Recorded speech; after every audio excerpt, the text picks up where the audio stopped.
Well, of course, we know that when you present to people, it's a good idea to know what you're talking about, not be talking smack, not be forwarding false information, not be making stuff up as you go. So much of what we do these days is recorded anyway. Why would you ever want to put yourself through the misery of having to issue a retraction or apologize for misinformation? Get it right the first time, everybody. There are many, many advantages to this. My favorite advantage to it is being able to shock and awe the audience immediately, pull them into my realm. Remember, every presentation has a call to action, which means if I'm presenting to you right now and I'm going to ask you to take action on the information I'm sharing, I don't want to have to arm wrestle you later. I certainly don't want to have to arm wrestle each of you individually. So how fast can I win you over using high-end persuasion and presentation strategies so that you come into my corner that much more quickly? You become a disciple of mine rather than some sort of devil's advocate in the audience. You've all been in rooms where somebody's sitting like this the whole damn time you're talking, and you just know they're just dying to raise. You're going to go, are there any questions? Their hand goes up, and they're going to try to, take you apart in front of everybody after you've done all this work. And they can ruin they can ruin your closing ratio. They can ruin your close. And so let's take care of this up front. And I'm going to demonstrate the technique right now. So this topic, this subject matter is near and dear to me. It's a subject of vaccinations. And I'm going to come at it today from a non-political standpoint. So hold your thoughts on this, because you probably have thoughts on vaccinations right now. But I'm going to tell you a little bit about what I know about it and why it's important to me. I'm a Rotarian, ladies and gentlemen, and Rotarians right now are in the final stretch of eradicating the world of a disease. It's only the second time in history that a disease has been kicked off the planet. Does anybody know what the other disease was? Polio? Smallpox. We're working on polio now. Polio will be the second time a disease has been kicked off the planet. It's major news. And our major tool for doing this is called a vaccine.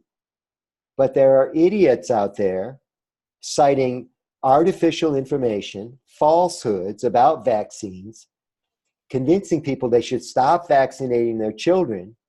And it's backspinning all of the progress that's been made on polio. It's backspinning the progress that's been made on a lot of diseases. The information I'm about to share with you is from a website called Measles Rubella Initiative.org. Measles Rubella Initiative.org. It's kind of a history of vaccination, a history of anti-vax is what it is. People who have been against vaccinations, which, by the way, the campaign against vaccinations began in France in 1763. This is how long people have been against vaccinations. From 1796 to 1798, the smallpox anti-vax campaign was in effect. People were complaining about the safety of the vaccinations and sanitation. By the way, both were real concerns back in the late 1700s. There was also a general mistrust of medicine in the late 1700s. In 1853, something happened called the Vaccination Act of 1853. This is when private health became public health.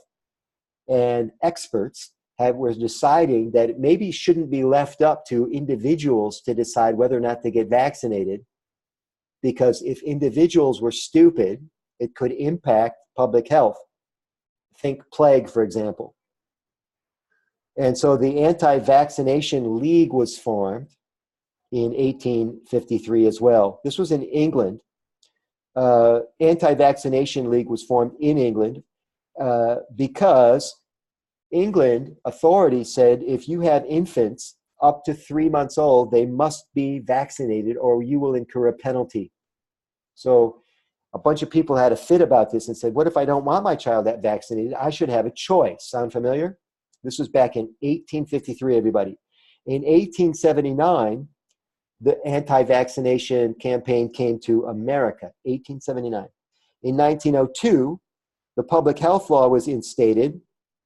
A public health law was instated after a smallpox outbreak because experts feared entire swaths of population could be killed if we didn't have some sort of guideline or enforcement about vaccinations.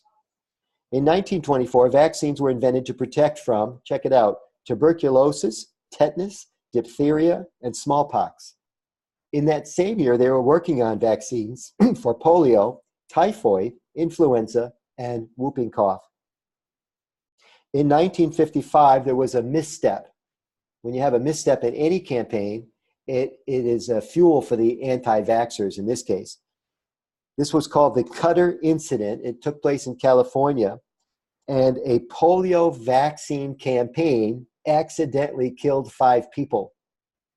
The anti-vaxxers ate it up.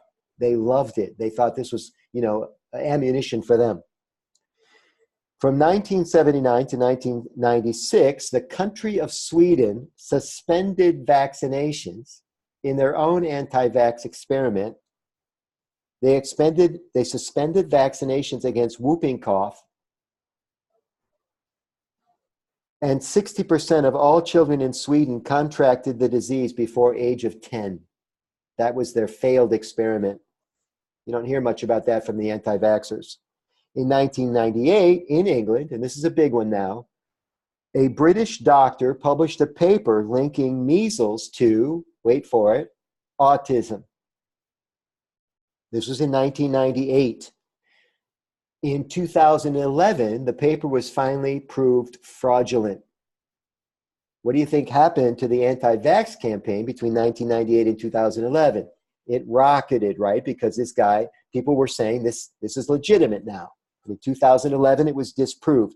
Kind of like a newspaper that prints a headline and then prints the retraction 4 days later, right? And it's on page 2 in small print. Nobody sees it. Here's the second thing that fueled anti-vax in recent years. It's a preservative called Thimerosal, which is used in vaccines. It contains a small amount of mercury.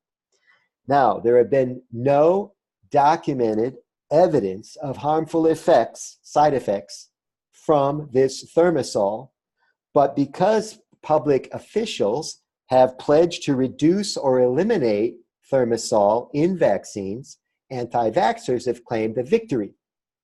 Mind you, there have been no harmful side effects documented, including autism.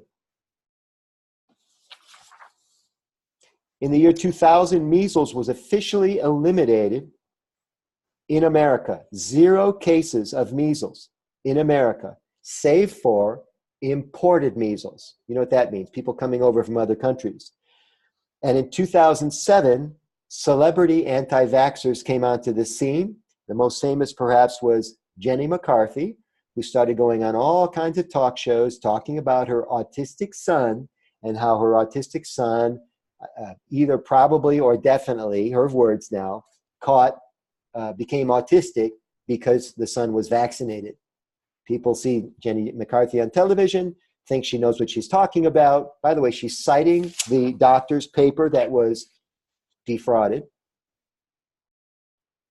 and start listening to Jenny McCarthy. Here's what happened as a result. In 2013, measles returns to the United States after being wiped out, ladies and gentlemen.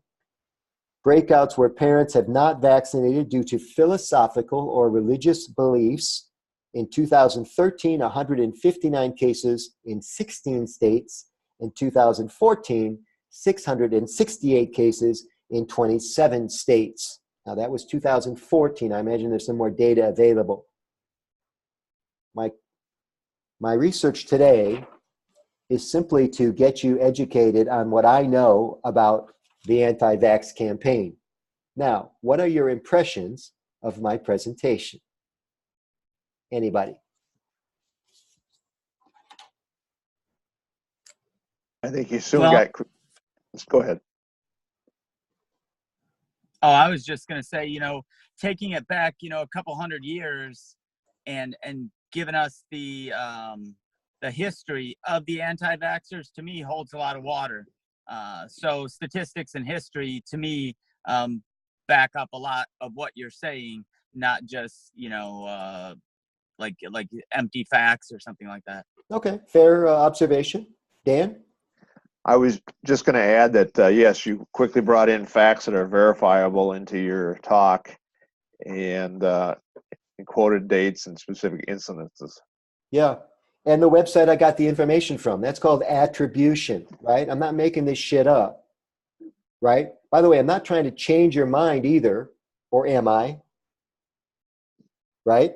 I'm just telling you the facts, right? I haven't even got to the part about you need to start vaccinating your kids, because I'm trusting that if I do a good job building a case, you're going to look into this and either change your mind about not vaccinating, or you're going to become proselytize the merits of vaccines. So I am taking you someplace, but notice I haven't come across like heavy-handed yet trying to persuade you. So well observed, Dan. Other thoughts, everybody? And I think the other thing about that journey was the timeline and the series of facts. It's way beyond what I call factoids. Anyone can find any particular one set of information that maybe could be used to make a case one way or the other, but there's a clear progression of history and facts, and they all sort of line up in the same way. And then the perspective of, yeah, there was one case in 19 whatever it was where 5 people are killed, has a context. Sure. Just, boy, at one time 5 people were killed by these nuts. That's a factoid. Yeah, that's right. And, if I had more time, I was going to research, and I may do more on this because of my connection to Rotary. I may actually present this as a live program at some point. I want to research the doctor who wrote the white paper that was defrauded, because I'm going to guess all the money in my front left pocket that he got slapped by the AMA, or he was asked to leave the AMA. This happens all the time. People's reputations are ruined when they put forth false information. So I want to know more about this cat that wrote the paper. Derek, you've got 2 small children. I do not know where you land on this issue, and I'm not trying to bait you into an argument. What are your thoughts about my presentation today? It was a good presentation, a lot of factual information. I have 3 kids, and also my wife is in the medical industry. She's an RN, so, but I won't go there in regards to my opinion. Okay. But no, it was quite a bit of information in regards to the history and how you led up to it. And then also it's pretty interesting to hear about Jenny McCarthy. I didn't know that she is an anti-vaxxer, but yeah, I guess that's my 2 cents. Okay, very good. So the other thing is, for every point, there's going to be a counterpoint. When you present, there's always going to be Q&A. There's going to be a chance for somebody to do a rebuttal. Now, if you've come on with shock and awe, and you're highly organized, and you're confident, you're in that Zen space that we talked about earlier, it's going to be really hard for some kind of crackpot to stand up and dismiss everything that you said. I mean, they're going to look at him like he's the crackpot, you see? So this is how you create original content that is so compelling and so persuasive that people are influenced almost immediately. I always tell people that take this class, I need you to take the Michael Caruso pledge. So raise your right hand, repeat after me, everybody. I just showed you how to get into people's heads. Here's the pledge. I promise never to use my powers for evil. Go ahead and repeat. I promise never to use my powers for evil.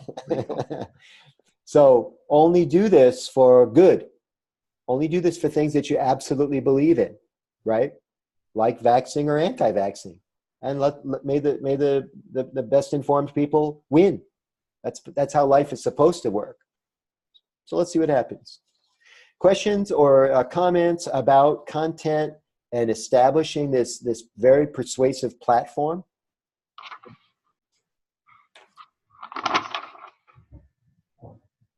Is there a point of how much detail you get into? I mean, you went from 1763 all the way down, which doesn't allow anyone to try to get in there. I mean, could you start in what was it, 1879 or period, or Sure. you're just trying to get as much detail as you can in the period that you have to speak? It's an excellent thing, you know. So what you're going to do is look at this from a couple different angles. You're going to look at how much time you have to present. In this case today, I knew I wanted a 20-minute segment or so. I haven't been watching the clock, but when I render this video, I can tell you exactly how long the segment's been. I didn't want to go for an hour. If I have a 45-minute keynote and I'm going to talk about the merits of vaccinating, I could even elaborate more. I could tell you about the doctor, right? I did leave some things out of the timeline, fearful that I didn't want to just, you know, go on and on today, Andrew. So you're right. It's a judgment call in that way. And until I throw this in front of a live audience and see how it feels, a live audience of friendly fire and a live audience of anti-vaxxers would probably be a good benchmark, right? So I don't pretend to have all the answers on this, but I think what you want to do first is, like most like painters, this is my easel, right? I want to throw a lot of paint on the canvas, and then I want to move the paint around, and I want to see what it looks like. But I won't know until I get the paint on the canvas. So that's the analogy that we like to use. Other thoughts or questions? Use good sources. If I was going to dig deeper, I would tell you who's running that website, Measles Rubella Initiative, because it may not be medical people. Michael, I'd like to contribute something here. Sure. So one of the calls that you and I did on preparing for a presentation, and it was a new audience, and although I'm an expert in that field, they didn't necessarily know me. And one of the things that you had me do is, in this particular case, it was talking about a solar carport array that we've installed at MSU. And it's the biggest one in the United States. Yep. And I was going to be talking with a group of people. And it's an audience I wasn't real familiar with. So one of the things you had me do was research 2 or 3 really wow facts about solar.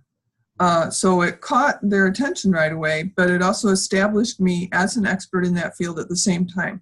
So I just wanted to share that because I have used that. I've done probably a presentation every 2 weeks over the last 2 months, and every presentation has been totally different. Oh, nice. Back to that every time, because I'm looking to a very different audience, and I'm a different segment of sustainability.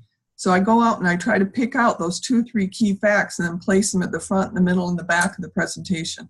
Nice. So that I can put some context around that. For some time now, I've been teaching a segment, a module. Some of you know I work like a comedian. I work in bits. I have a bit on 6 things that you should do in the first 5 minutes of your presentation. It's a video on YouTube. I think there's a version of the video, a deeper version of the video in the membership site. And one of the things, Amy is right, is teach them something they don't know in the first 5 minutes.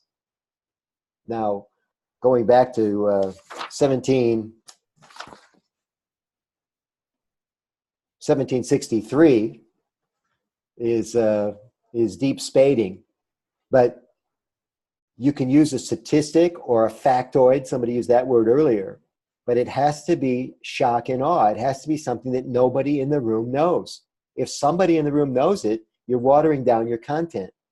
I'll give you an example of this. My favorite example, because I do presentation training and because I do a lot of writing and speaking at keynotes and stuff, I'll tease people that I'll bet you don't know how many words there are in the English language.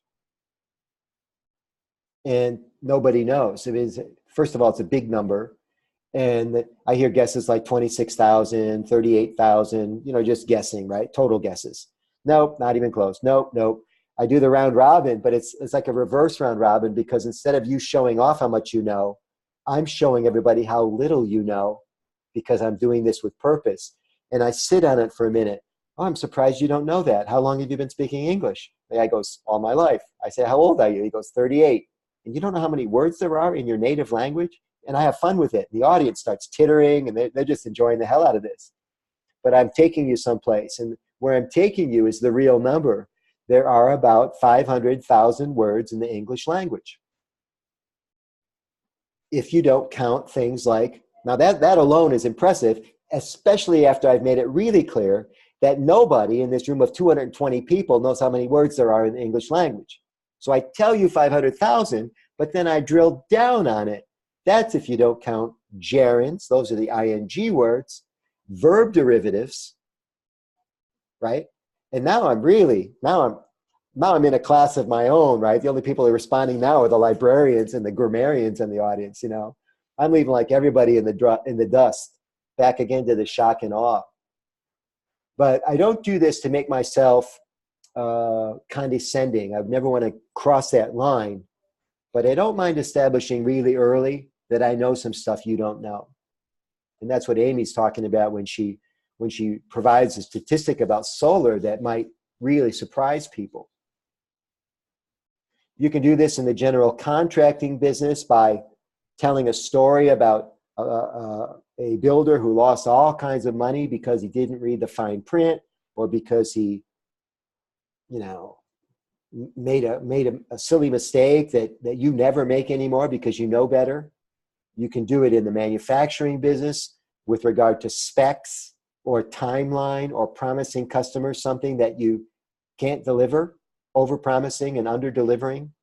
So we do it. There's tons of ways to do this.